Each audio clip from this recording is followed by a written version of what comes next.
मैं आपको बजट की कुछ महत्वपूर्ण बातें बता रही हूँ जो अभी बजट प्रस्तुत हुआ है। यहाँ हम देखेंगे बजट के अनुच्छेद भी देखेंगे दोनों, उसका जो अर्थ देखेंगे, पहला बजट कब प्रस्तुत किया गया, और जो जेंडर बजट है, पेपरलेस ग्रीन बजट, ये स्थिर कीमतों पे जो प्रचलित कीमतों पे जो वृद्धि दर क्या हुई है, जीएसडीपी जीएनडीपी क्या क्या है, ये प्रचलित कीमतों पर है। फिर एनएसडीपी देखेंगे कि जीएसडीपी के बाद एनएसडीपी देखेंगे जो प्रचलित कीमतों पे और स्थिर कीमतों पे दो जगह पे। ये है प्रति व्यक्ति आय, प्रचलित कीमतों पे स्थिर कीमतों पे कितनी वृद्धि दर हुई थी। ये जिलेवार स्थिति 2024 में यहाँ से प्रश्न भी आए हैं, कौन कौन से आए हैं वो भी देखेंगे हम, और सर्वाधिक वृद्धि दर वाला जिला वगैरह। आर्थिक समीक्षा बिल्कुल शॉर्ट वेज में परीक्षा में प्रश्न जहाँ से आते हैं फैक्ट के रूप में बताऊंगी मैं आपको। बजट का अर्थ है चमड़े का थैला। अनुच्छेद 112 में तो केंद्रीय बजट वार्षिक वित्तीय बजट होता है, और 202 में क्या है पता है, राज्य का वार्षिक वित्तीय बजट का विवरण है। उसके बाद राजस्थान बजट का इतिहास हम देखें ना, पहली बार ये बजट प्रस्तुत हुआ था 4 अप्रैल 1952 को। सरकार टीकाराम पालीवाल थे, वित्त मंत्री कौन थे, नाथूराम मेदरा थे, और 17.25 करोड़ का बजट था पहला बजट। यह राज्य का पहला बजट था जो टैक्स फ्री था, इसके अंदर कोई टैक्स नहीं था, ये टैक्स फ्री बजट था।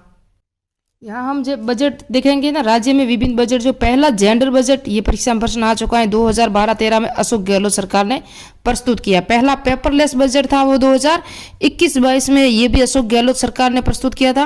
पहला कृषि बजट, ये भी अशोक गहलोत ने 22 और 23 में किया था। पहला ग्रीन बजट 2025 और 26 में भजन लाल शर्मा ने, अभी वर्तमान सरकार ने किया है। अभी पेश किसने किया, 19 फरवरी 2025 को वित्त मंत्री दिया कुमारी थी। इन्होंने भजन लाल सरकार का दूसरा पूर्ण बजट है ये, और राज्य का पहला ग्रीन प्रस्तुत बजट किया गया, पहला ग्रीन, और राज्य का दूसरा सरकार भजन लाल सरकार का। बजट में ग्रामीण विकास, बुनियादी ढांचे और नवीनीकरण ऊर्जा पर विशेष जोर दिया गया। ये कुछ बातें थी बजट की। उसके बाद हम देखेंगे लक्ष्य क्या क्या है। 2029-30 तक $350 बिलियन तक की राजस्थान की अर्थव्यवस्था का निर्माण करना। बिल्कुल फैक्ट है, और सुपरफास्ट में पढ़ाऊंगी कि फैक्ट पढ़ेंगे हम। समावेशी विकास के लिए 10 संकल्प हैं। सबका साथ सबका विकास, सभी के लिए समावेशी विकास, ये इनका जो थीम वगैरह है। $350 बिलियन अर्थव्यवस्था बनाने का लक्ष्य 2029 तक है ना। सकल राज्य घरेलू उत्पाद क्या होता है, जिसे जीएसडीपी कहा जाता है। राज्य की अर्थव्यवस्था बिना दोहरी गणना की एक निश्चित अवधि में उत्पादित वस्तुओं व सेवाओं में मौद्रिक मूल्यों के योग को संकल्प सकल घरेलू उत्पाद कहा जाता है। इसके अंदर अंतिम विषय मूल्य होता है ना, वो शामिल नहीं किया जाता। तो मापन का आधार स्थिर मूल्य, इसका आधार वर्ष 2011-12 के आधार पर प्रचलित मूल्य, जो इसके मूल्य में होने वाले परिवर्तन को भी शामिल किया जाता है। यह वास्तविक आर्थिक विकास को प्रकट नहीं करता है। कुल हम देखेंगे जीएसडीपी क्या है, तो राजस्थान की 90-62 याद रखना है, यानी कि 9.06% या लाख करोड़ कह दो, 9.0 से स्थिर कीमतों पे इनकी वृद्धि दर हुई है 7.82 वृद्धि दर। प्रचलित मूल्यों पे कितनी है, 17.04 याद रखना, 17.04 यस है ना, इसको शॉर्ट में याद रखना 17.04। ये 12.02% की वृद्धि हुई है। ये परीक्षा में प्रश्न आ चुका है अभी जो 2025 में एग्जाम हुए हैं। अब यहाँ हम देखेंगे ये भारत की जो राजस्थान की जीडीपी है ना, उसका जो भारत की जीडीपी में योगदान कितना है राजस्थान की जीडीपी का, तो स्थिर कीमतों पे 4.90 का योगदान है राजस्थान की जीडीपी का, भारत की जीडीपी में जीएसडीपी का, जीएस यानी कि स्टेट है ना। प्रचलित कीमतों पर 5.26% की योगदान है राजस्थान की सकल घरेलू उत्पाद है ना।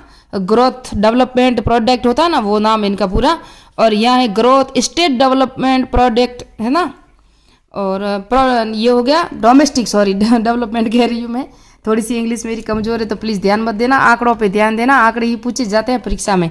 राजस्थान और भारत की तुलना में प्रचलित कीमतों पे, तो राजस्थान की अभी मैंने बताया कि सकल घरेलू उत्पाद है जो 17.04 क्या है, प्रचलित कीमतों पे है, लाख करोड़ है, और ये जो भारत की है वो कितनी है, 324.11 लाख करोड़। भारत की वृद्धि दर है वो 9.7% है, जबकि राजस्थान की प्रचलित कीमतों पे जो वृद्धि दर है 12.2% है, भारत की है वो 9.07% है। याद रखना, भारत की वृद्धि दर से राजस्थान की वृद्धि दर अधिक है प्रचलित कीमतों पर।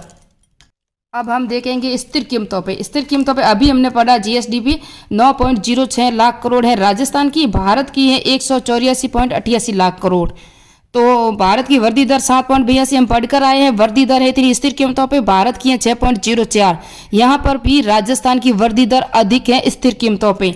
प्रचलित कीमतों पे ये देखो शॉर्ट वेज में, और आप देखोगे फैक्ट तो कितने हैं, 17.04 राजस्थान की है, जो 12.02% वृद्धि हुई है प्रचलित कीमतों पे। भारत की है वो 324.11 लाख करोड़ है, जो 9.07% की वृद्धि हुई है। यहाँ स्थिर कीमतें ये वापस 9.06 लाख करोड़ हैं, 7.82% वृद्धि हुई है राजस्थान की।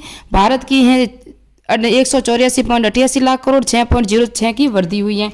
यहाँ हम कुल ऑल ओवर देखेंगे ना, तो राजस्थान की जीएसडीपी भारत की जीडीपी की से वृद्धि में अधिक है, यानी इससे जो है ना भारत की जो जीडीपी है ना उसकी तुलना में राजस्थान की अधिक है। यहाँ हम पढ़ेंगे शुद्ध राज्य घरेलू उत्पाद यानी कि एनएसडीपी, नेट जो होता है ना प्रोडक्ट, यानी कि इसके अंदर हमारा जो खर्चा है ना उसको हम माइनस करेंगे। वहाँ हमने खर्चा माइनस नहीं किया था, जितना जो आए ना, जिस तरह मैंने गेहूं बोया या जीरू बोया, जितना भी बोया वो जितनी फसल हुई 10 बोरी 20 बोरी वो बताई थी। अब इसके अंदर मेरे मजदूर कितने लगे, मेरी खड़ाई कितनी लगी, खाद बीज कितना लगा, मुझे टाइम कितना लगा, उन सबको माइनस करेंगे। और ये हमेशा जीडीपी से कम ही रहेगी, याद रखना। जीएसडीपी होती है ना उससे कम रहेगी, क्योंकि यहाँ खर्चा हम माइनस कर लेते हैं, वहाँ साथ में जोड़ लेते हैं, तभी तो हम कहेंगे हमारे इतनी ज़्यादा हुई है। तो सकल घरेलू उत्पाद समग्र में स्थायी पूंजीगत उपभोग ह्रास को घटाने पर एनएसडीपी प्राप्त हुई है। तो इसका जो सूत्र होता है ना परीक्षा में पूछा जाता है, सेकंड ग्रेड में कई बार आ चुका है, एनएसडीपी बराबर जीएसडीपी माइनस ह्रास यानी स्थायी पूंजीगत उपभोग वर्ष 2024-25। अभी जो है ना ये फरवरी में बजट प्रस्तुत हुआ था उसी के अनुसार शुद्ध राज्य घरेलू एनएसडीपी कितनी है, 7.96 लाख करोड़ है। किसकी, राजस्थान की है। जो हमने देखा कि जीडीपी कितनी है राजस्थान की, जीएसडीपी, तो ये एनएसडीपी है 7.90, तो जीडीपी है ना जीएसडीपी है 9.06 करोड़ लाख करोड़। प्रचलित कीमतों पे 15.26 है, तो जीएसडीपी कितनी थी, 17.04। देखो ये ज़्यादा है ये कम है। मैंने कहा यहाँ हमारी जो खाद बीज हमारा खर्चा हम घटा लेते हैं, फिर जो आएगा वो हमारा होगा, तो यहाँ थोड़ी सी कम रहेगी। यहाँ जो वृद्धि दर हमने ये देखी कितनी, 9.6 लाख करोड़, ये है एनएसडीपी कितनी है, 7.90 लाख करोड़, वो थी जीएसडीपी, ये है एनएसडीपी। तो इसकी वृद्धि दर कितनी हुई है, 8.03%, और यहाँ हुई है 12.23% प्रचलित कीमतों पे। वहाँ कितनी हुई थी हमारी, 7.82% जो प्रचलित स्थिर कीमतों पे, और वहाँ हुई थी 12.04%, यहाँ हुई है 12.23%, वहाँ 12.02% है शायद। सुपरफास्ट में प्रति व्यक्ति आय भी बता देती हूँ। शुद्ध घरेलू राज्य उत्पाद को राज्य की मध्यवर्ती कुल जनसंख्या से विभाजित कर प्राप्त की जाती है। मध्यवर्ती प्रति व्यक्ति आय PSI, इसे क्या कहते हैं।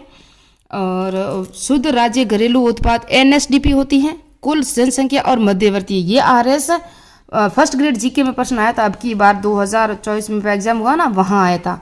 और ये कुल बताया था कि प्रति व्यक्ति आय की जो गणना की जाती है किस तरह से की जाती है, तो शुद्ध राज्य घरेलू उत्पाद NSDP बट्टा कुल जनसंख्या मध्यवर्षीय जनसंख्या होती है, याद रखना। स्थिर कीमतों पे 2011-12 में प्रति व्यक्ति आय कितनी, 638, वृद्धि दर है 6.88%, याद रखना। राजस्थान की है स्थिर कीमतों पे। प्रचलित कीमतों पे हम देखेंगे प्रति व्यक्ति आय कितनी है, 1850-53, 11.04 की वृद्धि हुई है। वेरी इंपॉर्टेंट है, इनको याद रखना है। इनकी वृद्धि दर सिर्फ प्रचलित कीमतों की याद रखनी है, बाकी यहाँ ये सब याद रखना है। भारत की प्रचलित कीमतों और प्रति व्यक्ति आय देखेंगे हम। भारत की स्थिर कीमतों पे भारत की है 112 लिख देना आप, और वृद्धि है 5.3%। प्रचलित कीमतों पे प्रति व्यक्ति आय 200 लगा देना यहाँ, है ना। और वृद्धि है 8.7%, याद रखना। कितनी है, 8.7% जो भारत की प्रति व्यक्ति आय है। 112 और 200 याद रखना बस। 112 है जो स्थिर कीमतों पे, 200 है जो प्रति व्यक्ति आय है, वो है प्रचलित कीमतों पर। ये जो मैं फैक्ट बता रही हूँ, यहाँ से 100% 2 या 3 सवाल मिलेंगे। नेक्स्ट में पढ़ेंगे कृषि क्षेत्र और उद्योग पढ़ेंगे। कृषि उद्योग और वायु क्षेत्र जो क्षेत्रवार योगदान है वहाँ पढ़ेंगे हम। जिलेवार सकल घरेलू उत्पाद शीर्ष जो 2023-24 में जो बताया था, यहाँ से 2024 में RS मेन में प्रश्न आया है कि 4 जिलों को बताइए जो प्रचलित कीमतों पर लगातार वृद्धि में है। जो प्रचलित कीमतों पर है वो कौन सा है, तो जयपुर, अलवर और जोधपुर। स्थिर कीमतों पे भी जयपुर, अलवर, जोधपुर ही है, लेकिन यहाँ अजमेर है और यहाँ भीलवाड़ा है, याद रखना। है ना। यहाँ ए है, यहाँ बी है, तो बी वाला है वो प्रचलित कीमतों पे है जो वर्तमान में, ए है जो पहले स्थिर कीमतों पे। सर्वाधिक वृद्धि दर वाला, जो सर्वाधिक वृद्धि दर होती है ना, स्थिर और प्रचलित कीमतों पे दोनों पे, तो स्थिर पर है अलवर है और प्रचलित पर भी अलवर और जयपुर है, स्थिर पे अलवर और जयपुर है। स्थिर कीमतों पर अलवर और जयपुर, प्रचलित कीमतों पर अलवर और अजमेर है। इस तरह से याद रखना। अब की बार ये प्रश्न आ सकता है। जिलेवार प्रति व्यक्ति आय हम देखेंगे तो प्रचलित कीमतों पे अलवर, ये प्रति व्यक्ति आय वो जीडीपी थी, क्या थी, सकल घरेलू उत्पाद था, जो जयपुर अलवर जोधपुर, जयपुर अलवर जोधपुर अजमेर है, जो स्थिर कीमतों पे आएगा, प्रचलित कीमतों में भीलवाड़ा आएगा। प्रति व्यक्ति आय में देखेंगे हम अलवर भीलवाड़ा जयपुर अजमेर है, यहाँ अलवर जयपुर राजसमंद भीलवाड़ा है, जिसे RGB कहते हैं ना। और ऐसे भी याद कर दो तो अजराबी, क्या है, अजराबी, अजराबी याद करना, स्थिर कीमतों पे अजराबी। अभिजा है प्रचलित कीमतों पे, इसको ट्रिक बना लेना आप। एक पार्ट सुपर फास्ट में और बनाऊंगी, जो कृषि सेवा जो उद्योग में इसकी प्रचलित कीमतों पे स्थिर कीमतों पे इनकी वृद्धि दर क्या क्या है, सकल स्थायी घरेलू उत्पाद वो क्या है, जो ये आया था RS प्री में 2024 में 21 में आया हुआ है, ये जो पूछा हुआ था प्रश्न। इसका एक और वीडियो मैं बना के आपको शेयर कर लूँगी। मिलते हैं नेक्स्ट पार्ट में, नेक्स्ट वीडियो में। मेरे चैनल को सब्सक्राइब कीजिए, लाइक कीजिए, कमेंट कीजिए।